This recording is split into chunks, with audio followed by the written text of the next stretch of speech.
curva de crescimento da aviação vem se mantendo ao longo dos últimos anos e, a partir de 2012, começa a refletir o cenário geral da economia. Um cenário de diminuição do ritmo econômico do país, somado a um cenário no qual os nossos custos, destacadamente o querosene de aviação, sobem além das taxas, digamos, gerais da economia, em torno de 5, 7%.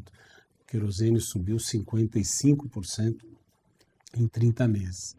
A consequência desse processo é que nós tivemos 7% de aceleração em 2012, 6,3% em 2013 e 5,7% agora.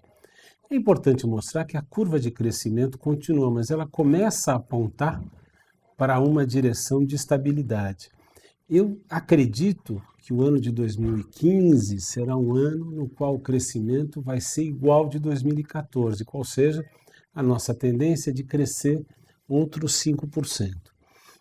Por que acredito nisso? Porque se, por um lado, nós estamos vivendo agora um momento de transição político-econômica, com as novas medidas anunciadas por um novo núcleo econômico de governo federal que nos impactam diretamente, por outro, nós estamos vivendo a expectativa de medidas ligadas à política de aviação regional e a um cenário internacional que começa a apontar para uma queda do preço do querosene de aviação como consequência da queda do preço do petróleo.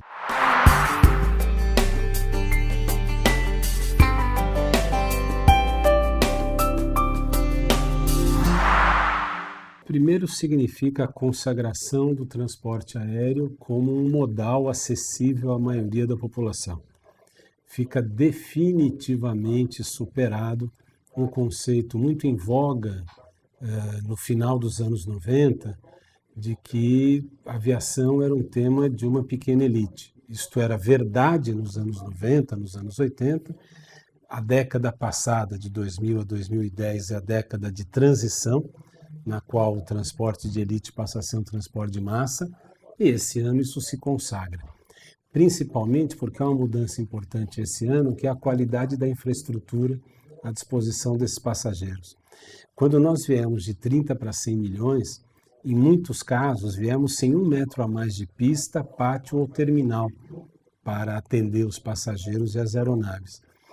Com as concessões e com as obras da Infraero que se verificam em 2014, muito motivadas pela Copa do Mundo, fica um legado importante para a aviação e para a população, que são aeroportos com uma estrutura capaz de processar eficientemente esse número de passageiros. Creio que o nosso desafio hoje é lutar com todas as forças para conseguir expandir o atendimento à população, para voar mais, voar para mais lugares, atingir novas áreas desse país e poder aumentar o volume de pessoas transportadas.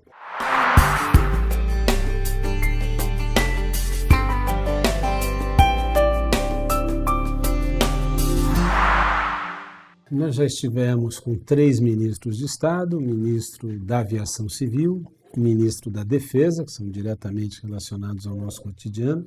Uma parte da nossa estrutura passa pelo controle ainda feito pela aeronáutica, por meio das estruturas do CGNA, do DCEA, e já estivemos também com o ministro do Turismo, cuja pasta está diretamente vinculada a transporte. Todos os 3 muito dispostos a seguir com os programas já implantados ao longo da última década. Com o ministro da Aviação Civil, a pauta é imensa, temos mais de 30 temas em debate que vão de regulação, regulamentação, infraestrutura, projetos no Congresso, enfim, agenda de aeroportos, etc. Com o ministro da Defesa, o aprofundamento da cooperação, destacadamente o Centro de Gerenciamento da Navegação Aérea, que é da Aeronáutica. Com o ministro do Turismo, programas de desenvolvimento e promoção de novos destinos, nos quais o avião pode ter um papel destacado para a chegada de turistas. Temos agendas previstas para o final de fevereiro com o ministro Joaquim Levy, da Fazenda, e o ministro Nelson Barbosa, do Planejamento, e com o ministro Armando Monteiro, da indústria e do comércio.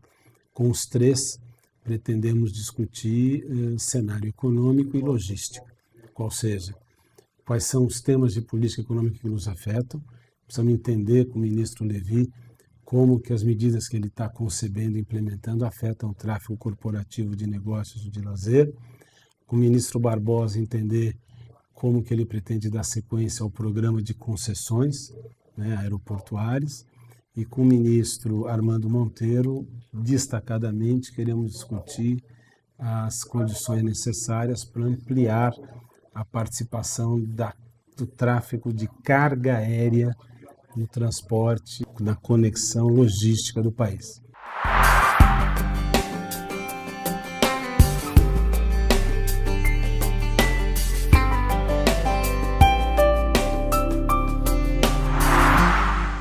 A organização dos trabalhadores na aviação é uma organização nova, requalificada, formada por profissionais, todos eles da ativa, portanto capacitada para debates de alto nível. As empresas aéreas têm uma postura também renovada e renovadora. Do ponto de vista das empresas, há também um processo de amadurecimento, na medida em que, de saída, propusemos a reposição integral dos salários pelas taxas de inflação, mantendo uma tradição já de uma década na qual os trabalhadores desse setor não têm perda, ao contrário, eles têm reposição integral, além de, por vários anos, também receberem aumento real.